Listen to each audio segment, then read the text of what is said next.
Hello and welcome to the Private Practice Podcast. I'm Dr. Brooklyn Storm, and with nearly 30 years experience in the industry, I'm really excited to share practical insights, valuable wisdom, and all the tools that you need to build a thriving private practice. So whether you're a counsellor, psychologist, social worker, or play therapist, this podcast is all about keeping it real with stories, strategies, and all the support you need to help you flourish in business. We're going to be embracing a mind, business, spirit approach, diving into honest conversations that will uplift your practice and soul. And if you haven't already, come and join us in the Counsellors Connect Australia Facebook group. It's totally free and you'll find a warm, supportive community of like-minded professionals. So go grab your favorite drink, your journal, a pen, get cozy, and let's dive into the mind, business, spirit approach to private practice that you've been looking for. Hello and welcome to the Wednesday edition of the Private Practice Podcast. So pleased you're here.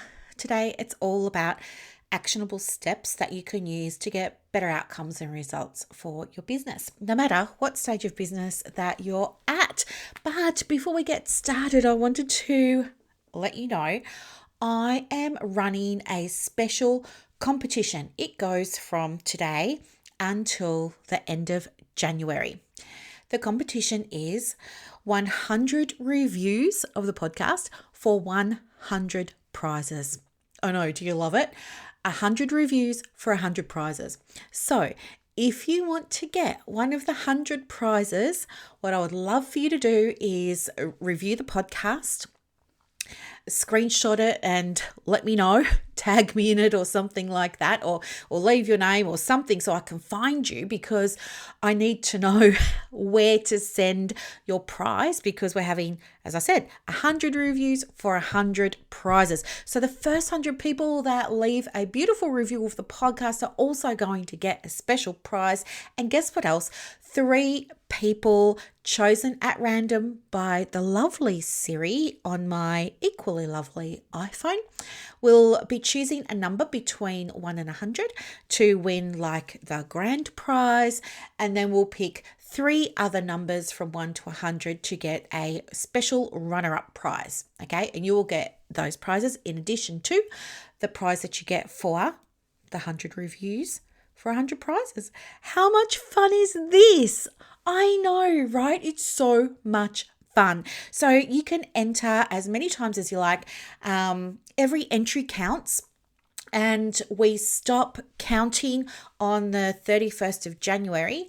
In the very next podcast after the 31st of January, I will announce the winners. I know, this is so much fun. I know, I love it, love it, love it so much.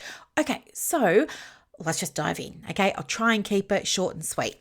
So I want to talk with you today about the mindset of not enough, right? Like the not enough private practice owner. And, I'm just going to hazard a guess and say you've been there, I've been there, we've all been there, where we have this, we go through these phases and stages, don't we, where we think we're not enough. Either we're not good enough, or our qualification isn't enough, our experience isn't enough, whatever it is, okay? But this happens for a number of reasons. And I think, I don't know, like let me know your thoughts, but I feel like one of the main reasons this happens is because of something that I refer to as the comparison trap. I think we see it a lot, or I certainly see it a lot in the online communities. People sort of comparing themselves. They're thinking, oh, well, they're at level this and I'm only at level that. Or they're getting other people telling them that they're not as good, they're not as competent perhaps, or they shouldn't be running a private practice with only this or experience or only that qualification, things like that. So I definitely think, allowing yourself, and it's really easy, it's a slippery slope, isn't it? Because you don't do it consciously, but somehow we end up getting sucked into that vortex of the comparison trap, right? It happens. And the other reason that we can think that we're not good enough is we might start looking at our external circumstances, right? Like how many bookings we've got, or how many clients we've got, or how many people are visiting the website, and all those kinds of things.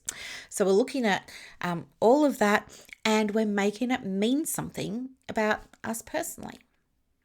And you know what? While it's not ideal, it's really common to do that, because I believe that when we don't know why something's happening, we only have ourselves as our frame of reference, and therefore we assume it must be something about us. Does that make sense? And what I want you to know is the number of bookings that you've got, or the amount of money that you're making in your business, or whether or not you have a waiting list, or how much engagement you get on your socials and things like that. That has nothing to do with you being enough, right? You were born enough.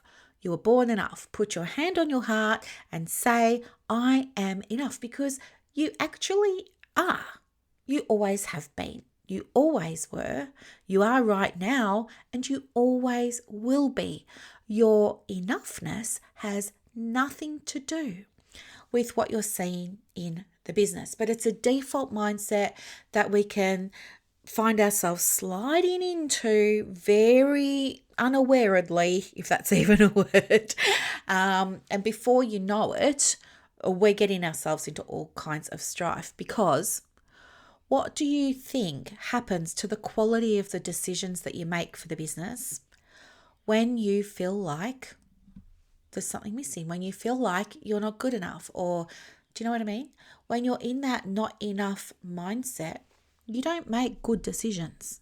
You make decisions you have to recover from, but you certainly don't make good ones. You make decisions and then you regret them later on. And you think, why did I do that? What was I thinking? I'm kicking myself now. Oh, I've missed out on this thing and now I'm going to have to wait. Or do you know what I mean? When you're making decisions from the mindset or the space of, I'm not good enough, I'm not enough, I don't make enough, I don't see enough clients, I don't have enough bookings, you make decisions you recover from and that you regret. I don't want that for you. I want you always to be making decisions that are made from a really good place, because when you're in a good place with your enoughness, you make better decisions that shift you from where you are now to where you want to be, that push you through that glass ceiling, because now things are expansive and you're open and you're opening up. And then this means that your business can unfold, because now you're learning and you're in that growth stage, you're in that growth mindset. When you're in the not enough mindset and you're avoiding making decisions, you're putting things off, you're saying, oh, maybe I'll do it in 6 months. I'm not ready yet. Maybe I'll do it next year when this happens, when I've got enough clients, when I've got enough bookings, etc., etc. When you're making decisions from that space, it's restrictive. You are not open. You're not learning. You're not expanding. What you're doing is you're delaying your success. And who wants to do that? If I said to you, you can have what you want more quickly if you are grounded in knowing that you've got what it takes, you just need to know how to do it, versus, what was I going to say? Sorry, the ADD is kicking in. Versus, you can be successful, but how about you just actively get in your own way, and instead of being successful in 6 or 12 months, how about you just put in a delay in place so you're not experiencing success for another 2 or 3 years? Which one would you rather? Right? And so if you're in that position now of thinking, well, yeah, it's a new year, and of course, Brooklyn, I want to have success, and I've had to think about what that means for me. And maybe success for you means getting more clients, or maybe it means opening the business, or maybe it means being able to, I don't know, do what I just did, take 4 weeks off work, not see a client, and trust that your business is there to support you, because that's the job of your business, right? It's to support you, because when you're supported, you can then support your clients. So do you know what I mean? All those kinds of things. So let me give you some self-coaching so that you can use this when that not good enough or that not enough mindset starts to creep in. Okay. So, some questions for you. First off, I would recommend maybe when you find yourself in that situation, and the situation's going to come up when things trigger it. For example, let's say, and it's not available at the moment, don't worry, but let's say it was the private practice certificate. Let's say you were really wanting to enroll in that, but you didn't feel good enough within yourself. You didn't feel like you're worth the investment. You didn't feel like you could take the money away from the business. You didn't feel like you could afford it. You didn't feel good enough to do it because you've only got a diploma, right? All the things. What I would say to you, this for your self-coaching, write it down. What am I observing in my body right now as I think about making this decision? So the reason this is a really great self-coaching question is because it helps you to identify if anxiety or self-doubt is actually driving the choice. Okay.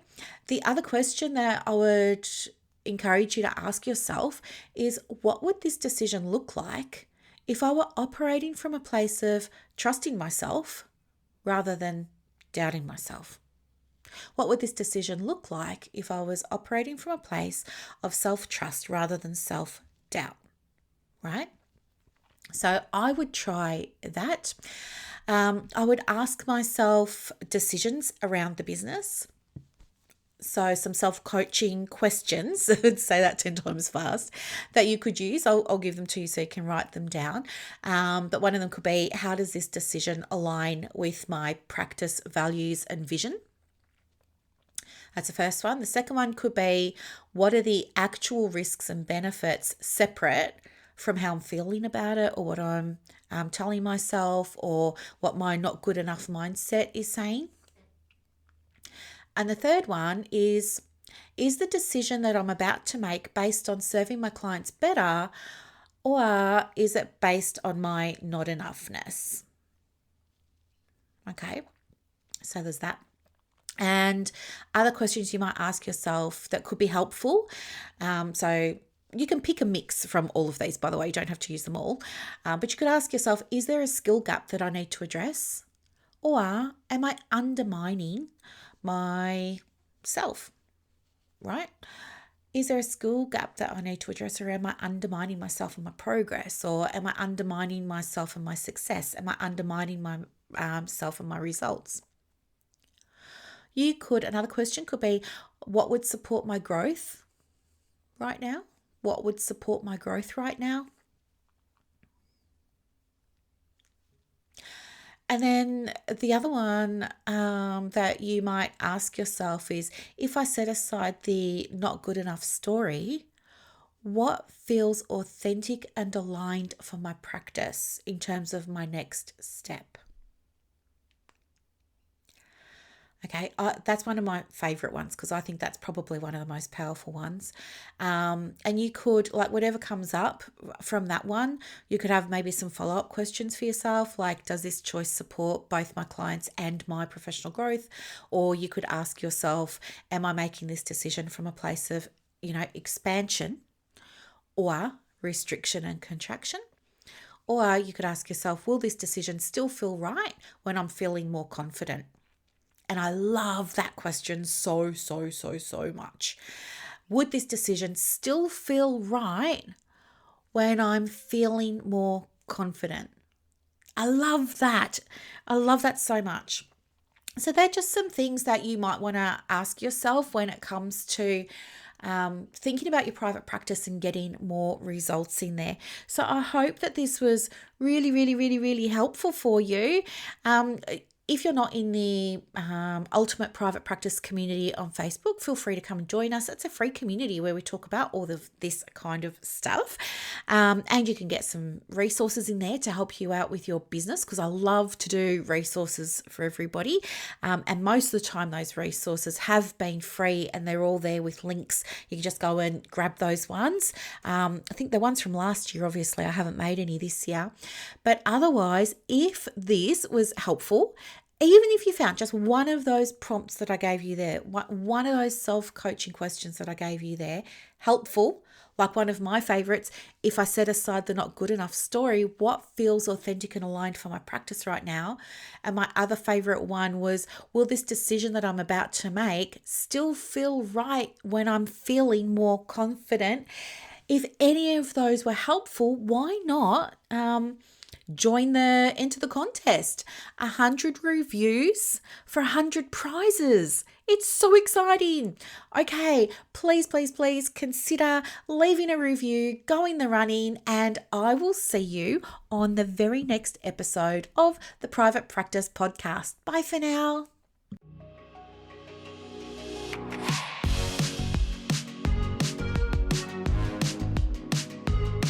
I really hope that you got so much enjoyment, value, and insights out of this episode today. And if you did, please feel free to go ahead and leave a review. When you leave a review, it means that more therapists can access this help and support and tools to support them in their private practice and in their journeys. Thank you so much for listening to the show. Have a gorgeous day.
I really hope that you got so much enjoyment, value, and insights out of this episode today. And if you did, please feel free to go ahead and leave a review.